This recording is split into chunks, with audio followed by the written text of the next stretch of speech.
నమస్కారం అండి అందరికీ. ఈరోజు డేట్ వచ్చేసి మనకి 23 సెప్టెంబర్ అండి. మనకి అమావాస్య అయిపోయింది కాబట్టి ఇప్పటి నుంచి ముహూర్తాలు ఉన్నాయి, పెళ్లి ముహూర్తాలు అవి ఉన్నాయండి. కాబట్టి చాలామంది అడుగుతున్నారు బంగారం ఇంకా పెరగచ్చా ఏంటని. ఇప్పుడైతే ప్రజెంట్ మనకి 24 క్యారెట్ల గ్రామ్ వచ్చేసి 11,750 రూపాయలు ఉన్నదండి. అలాగే వెండి అయితే కేజీ వచ్చేసి 1,38,500 ఉన్నది.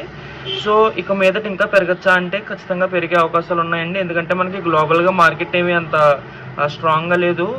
ఎక్కడికక్కడ మనకి ఇష్యూస్ అవి జరుగుతూనే ఉన్నాయి. మన ట్రంప్ గారు కూడా అసలు చాలా నేషనల్గా కూడా చాలా కాన్ఫ్లిక్ట్స్ క్రియేట్ చేస్తున్నారు. ఇప్పుడు రీసెంట్గా మనకి H1B వీసా మీద కూడా చిన్న అప్లికేషన్ వచ్చింది. అది మనకి పెద్ద విషయం కాకపోవచ్చు, కానీ అమెరికాలో ఉండి అక్కడ జాబ్ చేసే వాళ్ళకి కొంచెం ఇష్యూగానే ఉన్నది.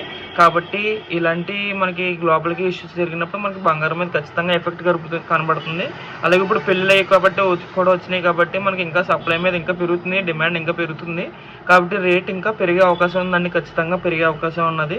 కరెక్ట్గా ఒక నెల రోజుల క్రితం కూడా నేను ఇదే చెప్పాను. గ్రాము 10,700 10,600 ఉన్నదన్నప్పుడు కరెక్ట్గా అప్పుడు చెప్పానండి, ఈ రేట్ ఇంకా పెరిగే అవకాశం ఉన్నదని చెప్పాను. అలాగే మళ్ళీ ఇప్పుడు చెప్తున్నాను, 11,700 ఉన్నదండి గ్రాము. ఖచ్చితంగా 12,000 నుంచి 13,000 దాకా అవ్వే అవకాశం ఉన్నదంటున్నారు పైన కూడా మార్కెట్లో. సో ఇది ఎప్పుడు పడుతుందంటే మనం అది చెప్పలేమండి. ఇది వెంటనే సాల్వ్ అయ్యే ఇష్యూ కాదు. మనకి కరోనా వచ్చినప్పుడు చూసుకుంటే అప్పుడు కూడా అంత సేమ్ అండి. కరోనా వచ్చినప్పుడు కూడా రేట్ అలాగే పెరిగింది, కానీ తగ్గింది. ఎప్పుడు తగ్గిందంటే కరోనా స్లోగా తగ్గే కొద్దీ తగ్గిందనమాట.